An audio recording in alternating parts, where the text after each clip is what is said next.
เอกสารที่ต้องกล้าเกี่ยมก่อนลงทะเบียนสอบเสงใบประกาศม.7 หรือบัตรเข้าห้องเสงม.7 2. คะแนนเฉลี่ยม.5 ม.6 ม.7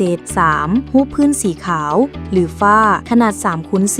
และต้องมีบัญชีธนาคารไว้โอนจ่ายค่าลงทะเบียนขั้นตอนการลงทะเบียนให้ทุกคนเข้าไปที่เว็บไซต์ของมวส.ให้กดที่ปุ่มลงทะเบียนสอบเสงเข้าเรียนมวส.หลังจากนั้นจะเข้าสู่ขั้นตอนการโอนเงินให้ทุกคนสแกนจ่ายค่าลงทะเบียนสอบเสงโดยผ่าน QR Code ของธนาคารหลังจากโอนแล้วอย่าลืมบันทึกภาพหน้าจอการโอนเงินไว้เพื่ออัปโหลดในแบบฟอร์มกดปุ่มเข้าสู่แบบฟอร์มจะเข้าสู่แบบฟอร์มลงทะเบียนในภาคที่ 1ให้ทุกคนประกอบข้อมูลส่วนตัวให้ครบถ้วนและในภาคที่ 2เกี่ยวกับประวัติการศึกษาทุกคนต้องได้ถ่ายรูปใบคะแนนเฉลี่ยประจำปีชั้นม.5 ม.6 ม.7 ลงในแบบฟอร์มที่กำหนดไว้สาขาวิชาเรียนสามารถเลือกได้เพียง1สาขาเท่านั้นในภาคสุดท้ายต้องแนบไฟล์เอกสารให้ครบถ้วนพร้อมด้วยหลักฐานการโอนเงินก่อนส่งแบบฟอร์มอย่าลืมติ๊กใส่บล็อกนี้ก่อนหลังจากนั้นกดปุ่มส่งแบบฟอร์มเมื่อส่งแบบฟอร์มแล้วจะมีหน้าต่างนี้แสดงขึ้นมาแสดงว่าสำเร็จแล้วให้ทุกคนบันทึกภาพหน้าจอ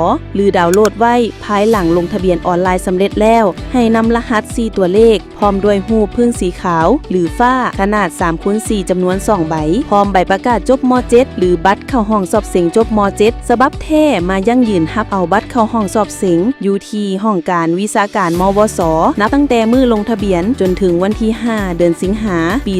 2025หรือสามารถติดต่อได้ที่เบอร์ 021-255-464 ในโมงราชการผู้จะสมัครสอบเสงสามารถลงทะเบียนได้เพียง1ครั้งเท่านั้นก่อนจะส่งแบบฟอร์มให้กวดคืนข้อมูลว่าถูกต้องและครบถ้วนหรือบ่เพราะส่งสำเร็จแล้วจะบ่สามารถแก้ไขข้อมูลได้ขอขอบใจ